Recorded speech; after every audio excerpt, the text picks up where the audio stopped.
Hey, I'm Jenna Wolf, certified lactation counselor, parent coach, and extended breastfeeding mom of two.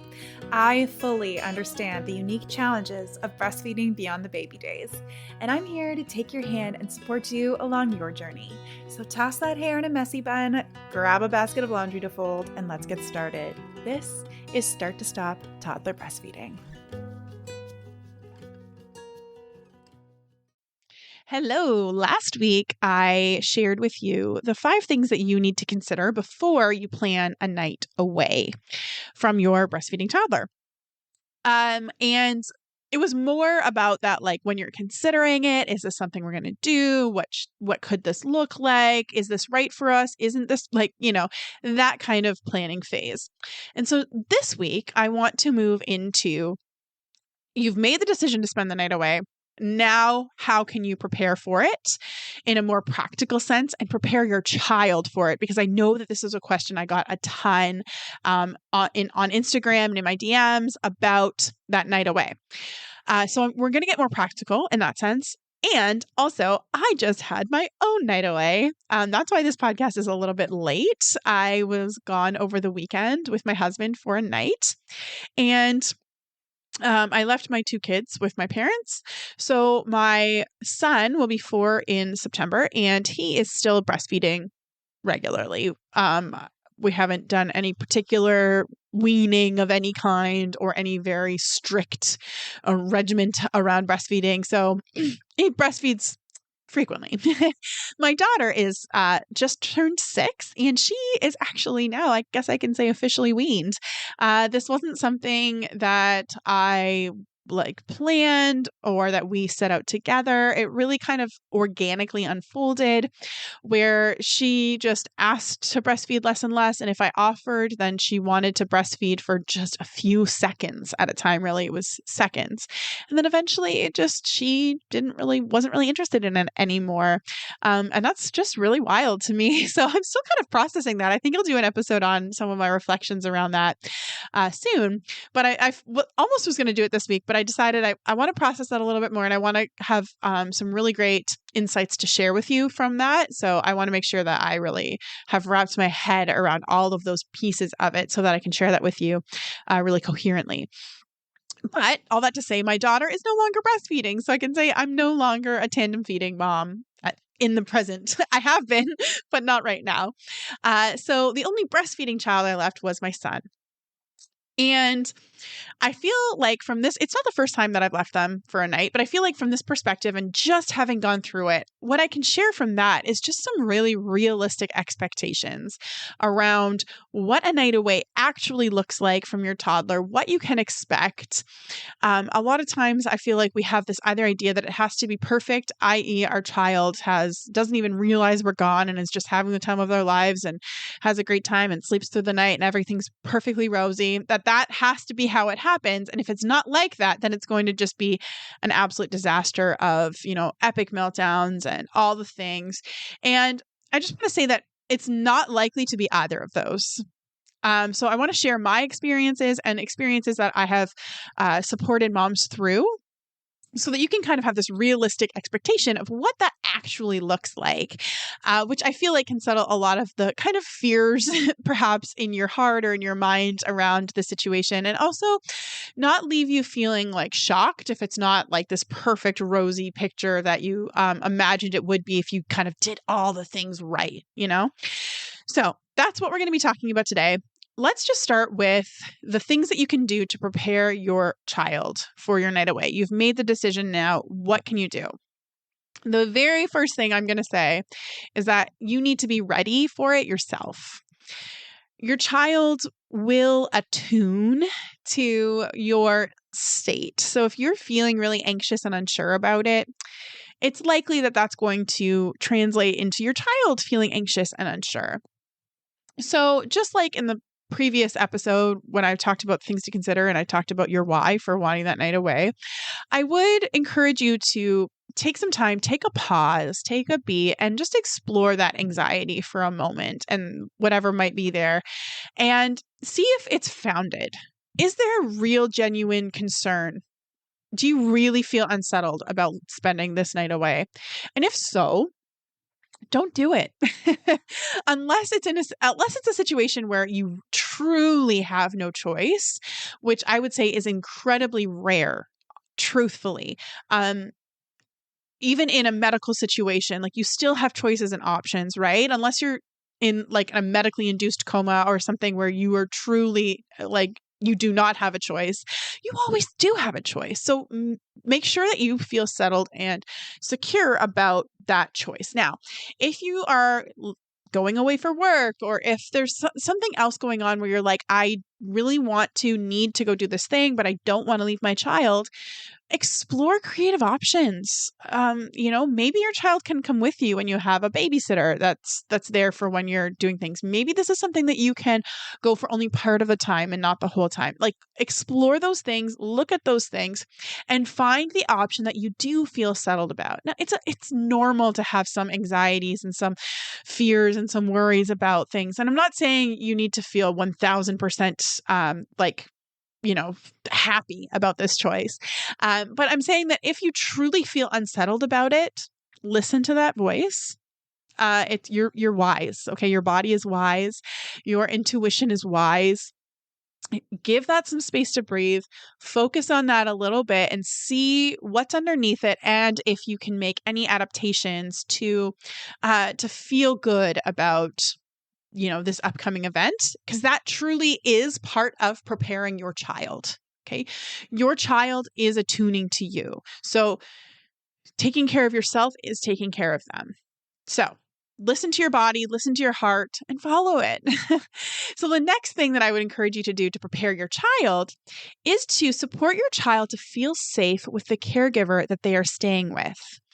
Now, when I use the word feel safe, I know that can perhaps even be a little triggering or confusing. Like, what do you mean safe? Like, they're not going to, it's not dangerous for them to be with them. But I mean to feel completely at ease with them. If this is somebody that they haven't spent a lot of time around or haven't spent a lot of time around lately, then plan some time for them to be together before your night away. Okay. Ease into it a little bit. This is also true even if it's the child's other parent. So, for example, in our home, my husband has seasons of the year where he is around so much. He is home just a ton. And in fact, he's basically the primary caregiver while I'm out doing other things. And then there's other seasons where my husband is working from the time, like before the kids get up in the morning and often until bedtime or even after. So there might be a week where the kids barely see their dad. And if that's the case, and I was to plan a night away at the end of one of those weeks where they've barely seen him, it would be emotionally difficult for my kids. It doesn't mean that it needs to be that way. It just means that we would be working towards creating some more connection before I leave. So that might mean showing up at daddy's work for lunch with a picnic so that they can just have some time to connect and feel that connection, embrace that connection before I leave, right? Before they're with him 100% of the time, right? Now, that's not always an option, but if you're looking to prepare your child to really give them the best, set them up for success for this night away, I would really recommend doing that. So if it's grandparents, if it's a babysitter, just integrate them into your life for a while before you have that night away, even if it's just a couple of days beforehand. Now, if you're fortunate enough that this caregiver is just part of your life all the time, that's great. So in this example with my parents watching my kids this previous time that I went away, just this past weekend, they're around my parents a lot. It's common for grandma and grandpa to be watching them. They have really great relationships with them. So it really wasn't something that I needed to have any intentional effort before I left. However, I do fully believe that it is something that you might need to do. In fact, there have been times, even I would think of my daughter spending the night with my parents when my son was born. So she was 2.5.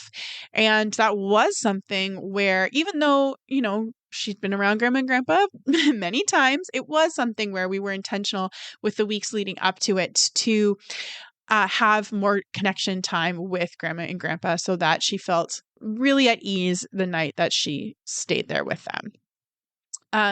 So that's another way. So prepare yourself, create, facilitate, kind of encourage that connection with the caregiver that you're leaving them with. And then lastly, talk about the separation with your child. Talk about the fact that you're going to be spending this time away, but do so without projecting your fear onto them.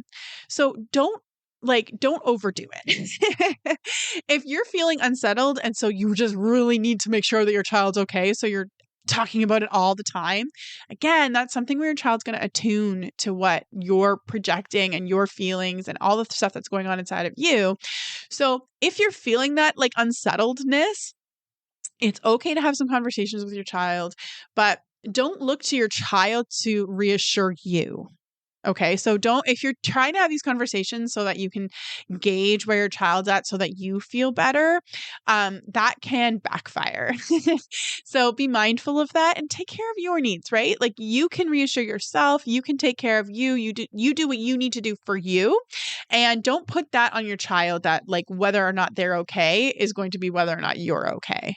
I hope that that's clear. I'm not sure if I'm totally clear on that, but shoot me a DM on Instagram if you're struggling with that. And when I'm talking about all this attunement as well, this is something that I really go into in my course, Own Your Breastfeeding Story. So, and it's also something that I share a fair bit about in the on-demand workshop that I have that you can grab at ownyourparentingstory.com/workshop. And again, in that I talk about the course too, so you can kind of get a glimpse of how I support moms through my group coaching program, my course, Own Your Breastfeeding Story. So that is absolutely part of it. So some of the ways that you can talk to your child about separation is to have watch a TV show where, a child spends the night away from their parents.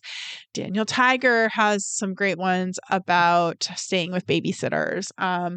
Those can be awesome. There's also books like The Kissing Hand and The Invisible String. The Kissing Hand is more focused on going to school. So if you're reading that one, you may choose to kind of read it ahead of time and see if there's ways that you can kind of tweak the story, particularly if your child's not reading yet, which for most of you, your child will not be reading yet. You can kind of maneuver the story the way that you want to and kind of add in elements that are more true to what your child will be experiencing. And that can really help them to have the language and understand like the bigger picture, this kind of connection, how there's like these steps of like, mommy's going to go, I'm going to be able to use this kissing hand tool that is taught in the book to feel close to mommy. And then mommy's going to come back, right? So you can kind of go through that story with them and support them to understand it. Because it can feel really scary. And I see this more and more with my own kids, especially as they get older and are able to communicate more, just how much their ability to understand what's going to happen in the future affects them right now. So, for example, my daughter had a jar of peanut butter fall on her foot months ago, and her toenail kind of like turned black. And then just a few weeks ago, her toenail fell off and she was so upset. But what happened was she didn't know that her toenail could fall off, first of all. And when it was difficult to tease it out in the moment because of how upset she was. But what we figured out was that she was really upset. She thought that toenail was going to be gone forever. And once we were able to reassure her and explain to her, oh, that toenail's going to grow back, kiddo, she felt good. She was able to settle and all, like, it made sense. She was really afraid of this unknown, right? So if you just kind of drop your child off at your parents' house or with the babysitter and you're not fully like going into the story of what's going to happen next, they don't know what to expect, right? And so it can feel really scary. Mommy's not going to come back. Even though to you and I, that seems like a ridiculous fear. Of course, I'm going to come back and get you. That's not something that they know. They don't truly know that like inside of themselves. So explaining that to them ahead of time and then giving them tools to kind of bridge that gap of separation. So like there's the separation that's occurred. They know that you're going to come back, but they might need that reassurance and remembering that while you're apart, then they can use some of these tools like the invisible string. So you can practice tying a string around your heart, right? Like together before, and they can give the string a tug, the invisible string a tug, so that you feel it on your heart, right? And you can tug it back and they can feel it in their heart. Or the kissing hand that allows them to remember mommy's love, right? Or like I mentioned Daniel Tiger, but there's a little Daniel Tiger song, that says grown-ups come back. That can be a great one to remember too. These little simple rhymes, simple tools that the caregiver can support the child. So if they're missing mommy, the caregiver can say, oh, let's tug on your invisible string, or use your kissing hand, or let's sing the grown-ups come back song. And also, depending on how old your child is, it's something that they can reach for themselves and feel empowered to kind of sense your closeness even when you're apart. You might want to print out a small picture of yourself, something that the child can hold on to. Those are all, and whatever creative solutions that come up for you, feels right for you, use it. That's great. That is a way that you can prepare your child for the separation. So those are just 3 ways that you can kind of prepare your child. Be ready yourself, support your child to feel connected to the caregiver, like ahead of time, and talk to your child about the separation and give them some tools to kind of bridge that gap to, feel close to you even when you're apart, and make sure that you're doing it without projecting your fears onto your child, right? Okay. So let's talk about having some realistic expectations of what your night away might look like. So I will share with you a few kind of anecdotes from my own life of spending time away from my kids. And just so that you know what to expect. Like, it might look like mine, it might look completely different. And before I get into these, I want to just reiterate that I shared in the last podcast episode, but just the importance of having just really clear communication with the caregiver over what your expectations are, and having that contingency plan of, this is the point when I need to be called. Okay, so that will help your caregiver to not be calling you for small things that are only going to just worry you and take your mind out of whatever you're doing or the relaxing night you wanted to have. And it will also just give you the reassurance that if it gets to a bad point, if you're not hearing from them, then that means it hasn't reached this point. Right? So again, that could be, my child is crying hysterically for 15 minutes. I want to be called. That could be, my child has woken up in the middle of the night and they've been awake for 2 hours without falling back asleep. It could be any number of things. Whatever feels right for you, take a moment and think about that and just make it very clear. Say the words, this blank is when you need to call me. And just make sure that that is very, very clear with the caregiver. It's going to just create a lot of peace for you and for them, a lot of clarity. And you'll feel good knowing, if I haven't had that phone call, then it hasn't reached that point yet. So yeah, it can be really helpful. So when we're talking about realistic expectations, your child's likely going to wake up during the night. They're likely going to miss you. That's so normal. They may have some tears. Again, so normal. It doesn't mean that you've caused harm. It doesn't mean that they weren't ready. It doesn't mean that you need to come home unless you want to, of course. And there could be signs that they're not ready if they're hysterical for a long period of time or whatever that line is for you. Absolutely could mean that they're not ready, and coming home might be a really great option for you. But it's just, regardless of even if they're not at that level, it's normal for them to miss you, right? It's normal for them to have some tears. Tears are a release of stress. And the person that you're crying with, when you're crying, you're actually releasing bonding hormones that are going to cause a deeper connection. So for your child, having some tears with that caregiver, a caregiver who feels comfortable with them having tears and can say, yeah, you really miss your mama, that is going to actually bond them with that caregiver. And again, as I shared in the last episode, that bond doesn't compete with yours. That is okay. It's beautiful. It's a good thing. It fosters resilience, and actually gives them better, it's correlated with better long-term outcomes for their emotional and social well-being in the long term. So it's great to be bonded with more than one caregiver. So the tears, that's okay.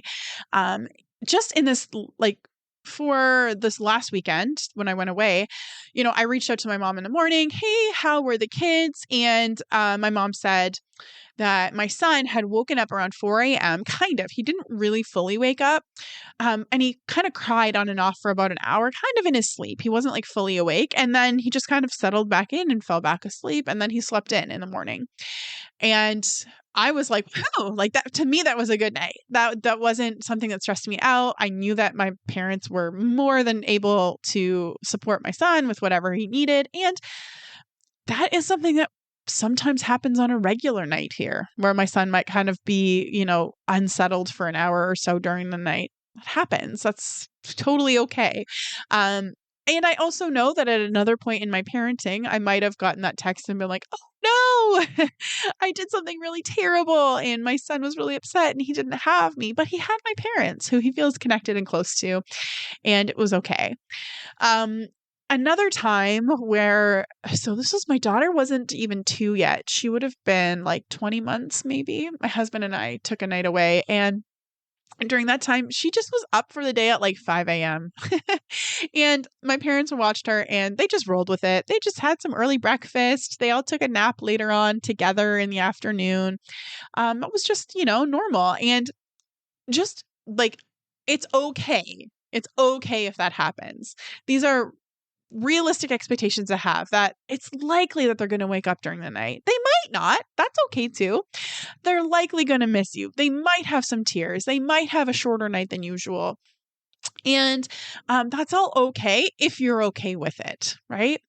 So I'll even think back to last summer. I spent a night away with some girlfriends at a cottage while my husband was home with the kids. And, what they did was they had a little party in the bedroom. They had a TV show, like watched a movie before bed. They did some popcorn, or I don't know, popcorn or chips or something in bed. And they, they stayed up late, and then they fell asleep just kind of eventually on dad, in the bed, cuddled up, and they slept through the night just fine.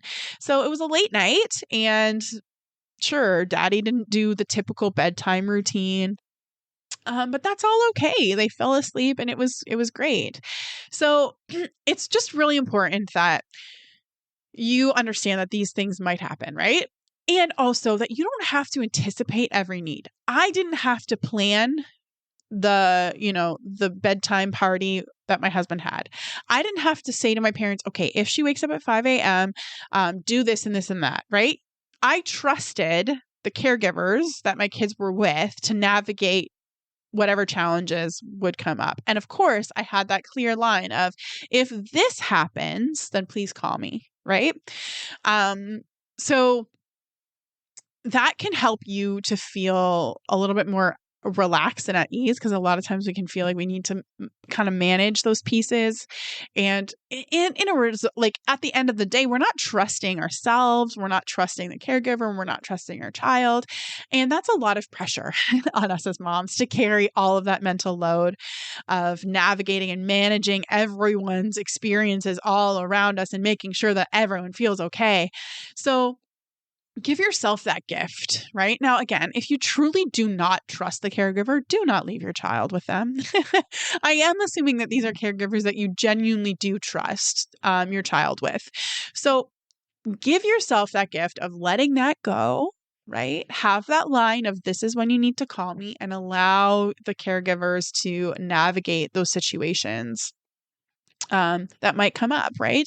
And again, that could mean a snack in the middle of the night. It could mean supporting through some tears. It could mean a party in the evening. It could mean an early morning, whatever that looks like. Okay.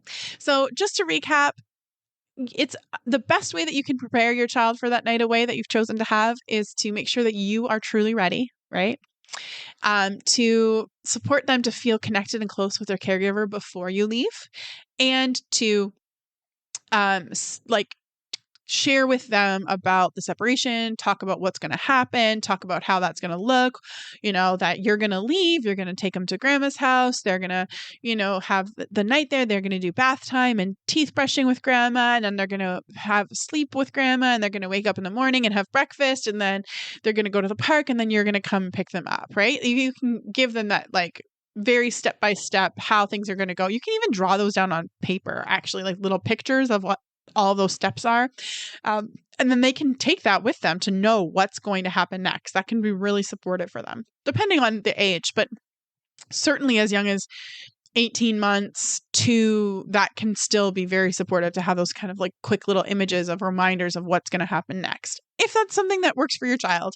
If you're like, my kid would never care about that, that's totally fine too. Okay, so that is how to prepare your child. And those realistic expectations is just, things are not going to be perfect, right? It's not going to be just this lovely night away where nothing goes wrong and everyone sleeps beautifully. That's okay. Okay. And I would say too, to have some realistic expectations about yourself too. When we went away when my daughter was about 20 months, I was like, oh, this is going to be so nice to have us night away. I'm going to feel so relaxed. I was exhausted the entire time. I have a photo of me at Outback Steakhouse, I think we went to for dinner, and we were at Niagara Falls. We went for a night, and my eyes were so bloodshot. I was so tired, and I just was exhausted. Had originally had plans to go out and listen to some live music and do some things, but that didn't happen. I was so tired. And then, of course, just this past weekend, we had this night away planned for months, and I was still sick. I was still getting over this awful sickness that I've had for the past few weeks. So I was tired. I wasn't able to enjoy it the same way that I thought I would. And it was difficult. Before I left, we were in the car, or not before I left, but when we were on our way driving there, I said to my husband, this sucks. This was not how I wanted this to go. This is not what this was supposed to look like. It sucks. And I had my little pity party for a moment, but it felt really good to just say that out loud. And my husband was just very validating. He's like, yeah, it does suck. I hear you. And then I'm like, and I also want to enjoy this. I don't want to cancel it. I want to be here. I want to enjoy this for whatever we can and just be present with what is here. It's not this fantasy in my mind, and that's okay. Right. So have realistic expectations around your child, have realistic expectations for yourself, and don't try to anticipate every single need they might have when you are away. Trust the caregiver that you've left them with. Give yourself that gift of taking that off of your mental load pile, right? And of course, as I shared in the previous episode, and again today, be clear on that contingency plan of this is when you need to call me. Again, that's kind of a gift for you of knowing that you can relax, right? Knowing that they will call you when you hit that line, and that is the line that's important to you, and only you can really decide what that line is. All right. It has been a wonderful half hour with all of you. And I just want to remind you that workshop is still available for instant access. If you haven't had a chance to go there yet, it's ownyourparentingstory.com/workshop. And you can also grab my free guide to saying no to a feed while still saying yes to the need, which can really help with this communication piece that you might be navigating as you're trying to talk to your child around what to expect and setting up all of that kind of language and communication with them. Because it really is, it's this making changes guide, but it's a communication guide for communicating to your toddler. So grab that. There's a cheat sheet. And I talk a lot about consistency. I talk about kind of sorting out things in your own heart and mind about what's important to you, and then being able to communicate that really clearly to your child through various different means of communication. So there's a lot in there. And I also have a condensed little cheat sheet for you to grab. So you can get that at ownyourparentingstory.com/guide. All right. I'll see you next week. If you loved this episode, make sure you hit that subscribe button so that you don't miss any episodes in the future. Also, check out my breastfeeding toddler communication guide and cheat sheet to learn how to say no to the feed while still saying yes to the need at www.ownyourparentingstory.com/guide. And that concludes another episode of Start to Stop Toddler Breastfeeding. The theme song is Little Balloon by Jenny and Tyler, and it has been a pleasure to share this time with you. I'll catch you in the next episode.